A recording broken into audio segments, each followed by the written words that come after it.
Hello friends, എല്ലാവർക്കും നമസ്കാരം. നിങ്ങളേവരും കാത്തിരിക്കുന്ന നയനയുടെയും ആദർശിൻ്റെയും ഇന്നത്തെ വിശേഷത്തിലേക്ക് എല്ലാ കൂട്ടുകാർക്കും സ്വാഗതം. എല്ലാവർക്കും നല്ലൊരു ദിവസമൊക്കെ ആശംസിച്ചുകൊണ്ട് തന്നെ നമുക്ക് ഇന്നത്തെ വിശേഷത്തിലേക്ക് കടന്നാലോ. അങ്ങനെ ഏതായാലും ആ മീനമാസത്തിലെ പൂജയൊക്കെ കഴിഞ്ഞ് എല്ലാവരും കൂടി പല കളികളും കാര്യങ്ങളും ഒക്കെ കഴിഞ്ഞിട്ട് ഭക്ഷണമൊക്കെ കഴിക്കാൻ വേണ്ടി തുടങ്ങിയപ്പോഴാണ് നമ്മുടെ അനിയുടെ അമ്മ പറഞ്ഞത്, മോളൊരു കാര്യം ചെയ്യുന്ന നയന ഇപ്പം ആദർശ് മോൻ്റെ അടുത്ത് പോയിരുന്ന് കഴിച്ചോ എന്നിങ്ങനെ പറയുകയാണ്.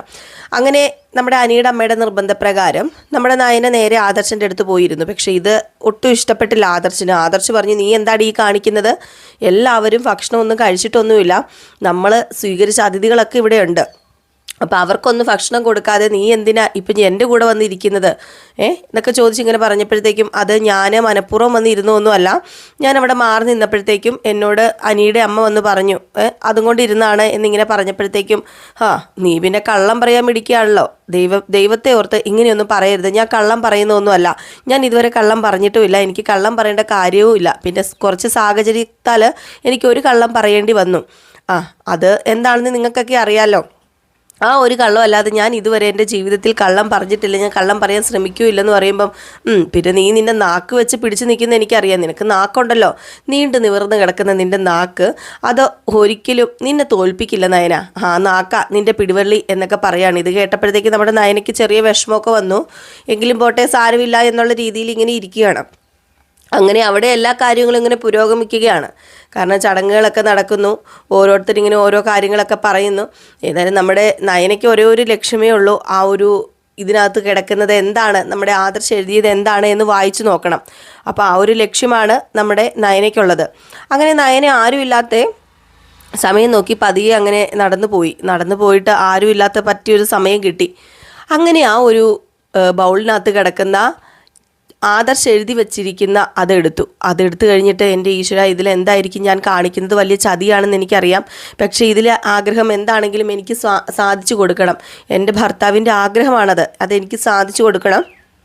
അപ്പം അതുകൊണ്ടാണ് ഞാനിതെടുത്ത് നോക്കുന്നത്, അതുകൊണ്ട് എനിക്ക് ദൈവകോപം ഒന്നും ഉണ്ടാകരുത് ഈശ്വര എന്നൊക്കെ പറഞ്ഞ് പ്രാർത്ഥിച്ചിട്ട് വലിയ പ്രതീക്ഷയോടുകൂടി തന്നെയാണ് നയന ആ ഒരു ബൗളിൽ നിന്ന് ആ ഒരു ഇതെടുത്തത്. അതെടുത്തിട്ട് നമ്മുടെ നയന പതിയെ വായിച്ച് നോക്കുകയാണ് കേട്ടോ. വായിച്ചു നോക്കിയപ്പം അതിലെഴുതിയിരിക്കുന്നത് കണ്ട് നമ്മുടെ നയനയുടെ ചങ്ക് തകർന്നു പോവുകയാണ്. വേറൊന്നുമല്ല, ഞാൻ ചെയ്യുന്നത് വലിയ തെറ്റ് തന്നെയാണ്, ഒരിക്കലും ഞാൻ ആത്മാർത്ഥമായിട്ടും അവളെ സ്നേഹിക്കുന്നില്ല, ഇത് മുത്തശ്ശനെയും എല്ലാവരെയും കാണിക്കാൻ വേണ്ടിയുള്ള വെറും പ്രകടനം മാത്രമാണ്, ഈശ്വര എന്നോട് പൊറുക്കണം എന്നാണ് അതിനകത്ത് എഴുതി വച്ചിരിക്കുന്നത്.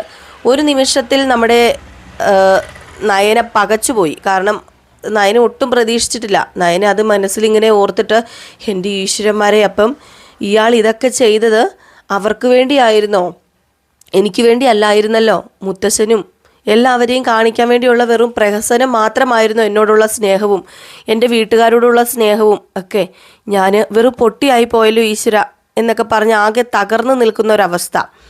എന്ത് ചെയ്യണം ഏത് ചെയ്യണം എന്നൊന്നും പറയാൻ പറ്റത്തില്ലാത്തൊരു അവസ്ഥയിൽ കൂടെയാണ് നമ്മുടെ നയന ഇന്ന് കടന്നു പോകുന്നത്. അങ്ങനെ നയന ഒരു തീരുമാനം എടുക്കുകയാണ്. നയനയ്ക്ക് എന്ത് തീരുമാനം എടുക്കണം എന്നറിയില്ല, പക്ഷേ നമ്മുടെ നയന അവിടെ നിന്ന് ഇറങ്ങിപ്പോകുന്നുണ്ട് കേട്ടോ. നമ്മുടെ നയന എങ്ങോട്ടേക്കാണ് ഇറങ്ങിപ്പോകുന്നതെന്ന് ചോദിച്ചാൽ അറിയില്ല. ഇത് അമ്മയും അച്ഛനും ഒക്കെ അറിഞ്ഞു കഴിഞ്ഞാൽ അവർക്ക് അതിൽ വലിയ വേദനയാകും. കാരണം അവർ ഒരുപാട് സന്തോഷിക്കുന്നുണ്ട്. അവർ സന്തോഷിക്കുന്നത് വേറൊന്നും കൊണ്ടുമല്ല, അവർക്കറിയാം, അവർക്ക് സ്വന്തം അച്ഛനും അമ്മയ്ക്കും സ്വന്തം മക്കൾ സന്തോഷമായിട്ടിരിക്കുന്നത് കാണാനാണല്ലോ സന്തോഷം. അപ്പോൾ അതുകൊണ്ട് തന്നെ ഞാൻ ഈ കാര്യവും വിവരങ്ങളൊക്കെ അറിഞ്ഞിട്ടുണ്ടെങ്കിൽ ഞാനും ആദർശേട്ടനും തമ്മിൽ ഇപ്പോഴും സ്നേഹമില്ല എന്ന് അവർക്ക് മനസ്സിലാവുമല്ലോ. അപ്പോൾ ഒരിക്കലും വീട്ടിൽ തിരിച്ചു പോകാൻ പറ്റില്ല. അതുകൊണ്ടൊരു അന്തവും കുന്തവും ഇല്ലാത്തൊരു യാത്ര പ്ലാൻ ചെയ്യുകയാണ് നമ്മുടെ നയന. അത് പ്ലാൻ ചെയ്തതൊന്നുമല്ല, നമ്മുടെ നയന സ്വാഭാവികമായിട്ടും നയനയ്ക്ക് അങ്ങനെ അന്തവും കുന്തവും ഇല്ലാത്ത ഒരു യാത്ര പോകേണ്ടി വരികയാണ്. യാത്ര എന്ന് പറഞ്ഞാൽ ഇറങ്ങിപ്പോകേണ്ടി വരികയാണ്. യാത്രയൊന്നുമല്ല, അവിടെ നിന്നൊരു ഇറങ്ങിപ്പോകേണ്ടി വരികയാണ്. ഇനി ഞാൻ എന്തിനീ വീട്ടിൽ നിൽക്കണം, ഞാൻ വെറും പൊട്ടിയായി പോയില്ലേ, ഞാൻ എന്തിനാ ഈ വീട്ടിൽ, എന്നെ വേണ്ടാത്തവരുടെ വീട്ടിൽ ഞാൻ എന്തിനു നിൽക്കണം, ഇനി ഇങ്ങനെ നിൽക്കുന്നതിൽ കാര്യമില്ല എന്നൊക്കെ പറഞ്ഞുകൊണ്ടാണ് നമ്മുടെ നയന അവിടെ നിന്ന് പോകുന്നത്. ഇതേ സമയം ആയിക്കോട്ടെ, നമ്മുടെ നന്ദു ആണെങ്കിൽ വലിയ വിഷമത്തിലാണ്. നന്ദുവിന് ഭക്ഷണം കഴിക്കാൻ പറ്റുന്നില്ല, ഒന്നും ചെയ്യാൻ പറ്റുന്നില്ല. അങ്ങനെ നന്ദു വീട്ടിൽ വന്നിട്ട് വാതിൽ പോലും തുറക്കാതെയാണ് ഇരിക്കുന്നത്. അപ്പോൾ കനകദുർഗ വന്നിട്ട്, ഇതെന്താടി പെണ്ണെ നീ കാണിക്കുന്നത്, നീ അവിടുന്ന് വലിയ കാര്യത്തിന് പോകുന്നതല്ല, എന്നിട്ട് നിനക്ക് എന്താ പറ്റിയത്, വാതിൽ പോലും തുറക്കാതെ ഇരുട്ടത്ത് വന്നിരിക്കുന്നത് എന്തിനാണെന്നൊക്കെ ചോദിക്കുമ്പം അതമ്മ എനിക്ക് നല്ല വിശപ്പുണ്ടായിരുന്നു, അപ്പം ഞാൻ ഇവിടെ ഇരുന്ന് പോയതാണ് എന്നിങ്ങനെ ചുമ്മാ ഒരു നുണ പറയുകയാണ്. ആ നിൻ്റെ വിശപ്പ്, അതെ നിന്നോട് അവിടെ നിന്ന് ഞാൻ കഴിക്കാൻ പറഞ്ഞല്ലേ, അപ്പം നിനക്ക് അവിടെ നിന്ന് കഴിക്കാനും പറ്റില്ല, നിനക്ക് പെട്ടെന്ന് ഇങ്ങോട്ട് വരുകയും വേണം എന്നൊക്കെ ഇങ്ങനെ പറയുന്നുണ്ടെങ്കിലും കനകദുർഗയ്ക്ക് മനസ്സിലാവുകയാണ് അനിയുടെ വിവാഹം ആലോചിച്ചത് കൊണ്ട് തന്നെയാണ് നമ്മുടെ നന്ദുവിന് ഈ പറഞ്ഞ വിഷമങ്ങളും കാര്യങ്ങളും ഒക്കെ ഉണ്ടായത് എന്ന് നന്നായിട്ട് മനസ്സിലാവുന്നുണ്ട്. ആർക്ക്? നമ്മുടെ കനകദുർഗയ്ക്ക്. കാരണം കനകദുർഗയ്ക്ക് അറിയാമല്ലോ തൻ്റെ മകളുടെ മനസ്സ് എന്താണെന്ന് കനകദുർഗയ്ക്ക് അറിയാം. അതുകൊണ്ട് എൻ്റെ മകളെ, എൻ്റെ ഈശ്വരന്മാരെ, എൻ്റെ മകളെ കൈവിടല്ലേ, അവൾക്ക് താങ്ങായിട്ടും തണലായിട്ടും ഈശ്വര നീ ഉണ്ടായിരിക്കണേ എന്നൊക്കെ നമ്മുടെ ഈശ്വരനോട് കനകദുർഗ പ്രാർത്ഥിക്കുന്നുണ്ട്. പക്ഷേ നമ്മുടെ നന്ദുവിനോട് പറയുന്നൊന്നുമില്ല കേട്ടോ. ഇതേ സമയം ആയിക്കോട്ടെ അനന്തപുരിയിൽ നമ്മുടെ നയനയെ കാണുന്നില്ല. അപ്പം നയന എവിടെ പോയി എന്നറിയില്ല, നയനയെ തേടി നടക്കുകയാണ്. ഇതെന്ത് ഇവളിവിടെ പോയി, ഇവളെ കാണുന്നില്ലല്ലോ എന്നും പറഞ്ഞ് ആദർശ് നയനയെ തേടി നടക്കുകയാണ്. ഇതേ സമയം നമ്മുടെ നയന കൂരിരുട്ടിൽ ഏത് വഴിയാണെന്ന് പോലും അറിയാതെ, എവിടെ പോകുകയാണെന്ന് പോലും അറിയാതെ, പഴയ കാര്യങ്ങളൊക്കെ ആലോചിച്ച് ആദർശമായിട്ടുള്ള ആ ഒരു നല്ല നിമിഷങ്ങളും ഒക്കെ ഇങ്ങനെ ആലോചിച്ച് നടന്ന് നീങ്ങുകയാണ്. അങ്ങനെ അനന്തപുരിയിൽ നയനയെ കാണാത്തത് കൊണ്ട് തന്നെ പതുക്കെ കിച്ചണിലൊക്കെ കയറി വന്നിട്ട് നമ്മുടെ ആദർശ് അന്വേഷിക്കാൻ തുടങ്ങി. അപ്പോഴേക്കും അനിയുടെ അമ്മ അവിടെ നിൽപ്പുണ്ട്. അതുകൊണ്ട് തന്നെ ഈ അനിയുടെ അമ്മയ്ക്ക് അറിയാം ആദർശ് ആരെ അന്വേഷിക്കുന്നതെന്ന്. അപ്പോൾ അതുകൊണ്ട് നമ്മുടെ അനിയുടെ അമ്മ ചോദിച്ചൊന്നുമില്ല. പിന്നെ നയനെ അവിടെ ഇല്ലാത്ത കാര്യവും അനിയുടെ അമ്മയ്ക്ക് അറിയില്ലല്ലോ, അവനെ കുറച്ച് നേരം അന്വേഷിക്കട്ടെ എന്ന് പറഞ്ഞിട്ട് നിന്നു. പക്ഷേ നമ്മുടെ ആദർശിൻ്റെ മുഖഭാവവും ഒക്കെ കണ്ടു കഴിഞ്ഞപ്പോഴത്തേക്ക് വിഷമം തോന്നിയിട്ട് എന്തു പറ്റി മോനെ എന്ന് ചോദിച്ചപ്പോഴത്തേക്ക് നയനയെ കണ്ടോയെന്ന് ചോദിച്ചു. ഇല്ലല്ലോ നയനയെ കണ്ടില്ല. നിനക്കിപ്പോൾ നയനയെ കാണാതിരിക്കത്തില്ല, അവൾ അവിടെ എവിടെയെങ്കിലുമൊക്കെ കാണും എന്നിങ്ങനെ പറഞ്ഞു. അങ്ങനെ വീണ്ടും ആദർശ് നയനയെ തപ്പി ഇങ്ങനെ നടക്കുകയാണ്. അങ്ങനെ മുത്തശ്ശൻ്റെ മുറിയിൽ ചെന്നു. അപ്പോൾ ഇതിനിടയിൽ നമ്മുടെ ജയൻ ഇത് കേട്ടായിരുന്നു. ജയൻ ചോദിച്ചു, എന്താ മോനെ എന്ത് പറ്റി ആദർശ് എന്ന് ചോദിച്ചപ്പം നയനേനെ കാണുന്നില്ലെന്ന് പറഞ്ഞപ്പം നയനെ കാണുന്നില്ലേ എന്നിങ്ങനെ ചോദിച്ചു. അങ്ങനെ പതുക്കെ ആ ഒരു വിഷയം അവിടെ അങ്ങ് പരക്കുകയാണ്. പെട്ടെന്ന് മുത്തശ്ശൻ്റെ റൂമിൽ ചെന്നു. മുത്തശ്ശൻ്റെ റൂമിൽ ചെന്നിട്ട് നമ്മുടെ ആദർശം ഇങ്ങനെ ചുമ്മാ ഒന്ന് നോക്കിയപ്പോഴത്തേക്കും എന്ത് പറ്റി മോനെന്ന് ചോദിച്ചപ്പോൾ ഹേയ് ഒന്നുമില്ല മുത്തശ്ശ, ഞാനൊരു ഗുഡ് നൈറ്റ് തരാൻ വന്നതാ. ഗുഡ് നൈറ്റ് മുത്തശ്ശ എന്ന് പറഞ്ഞു. ഗുഡ് നൈറ്റോ? നീ ഇപ്പം ഇവിടെ നിന്ന് ഗുഡ് നൈറ്റ് തന്നിട്ടല്ലേ പോയത്, ഇനിയിപ്പോൾ എന്താ ഗുഡ് നൈറ്റ്? അത് പിന്നെ മുത്തശ്ശ നയനയെ കാണുന്നില്ല, അതുകൊണ്ട് ഞാൻ നയനയെ അന്വേഷിച്ച് നടക്കുക എന്ന് പറഞ്ഞു. ഏതായാലും മുത്തശ്ശനെ നയനമോളെ കാണുന്നില്ലേ? നയനയെ കാണുന്നില്ല എന്ന് പറഞ്ഞു. അങ്ങനെ അനന്തപുരി മൊത്തം അറിയുകയാണ് നയനയെ കാണുന്നില്ല എന്ന്.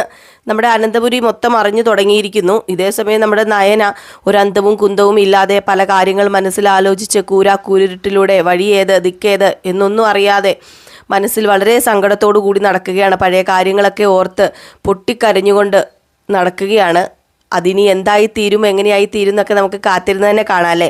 അപ്പോൾ എല്ലാവരും കാത്തിരിക്കുക. അടുത്ത എപ്പിസോഡിനായിട്ട് അടുത്ത വിശേഷവുമായി എത്രയും വേഗം ഞാൻ എത്താൻ ശ്രമിക്കാം കേട്ടോ.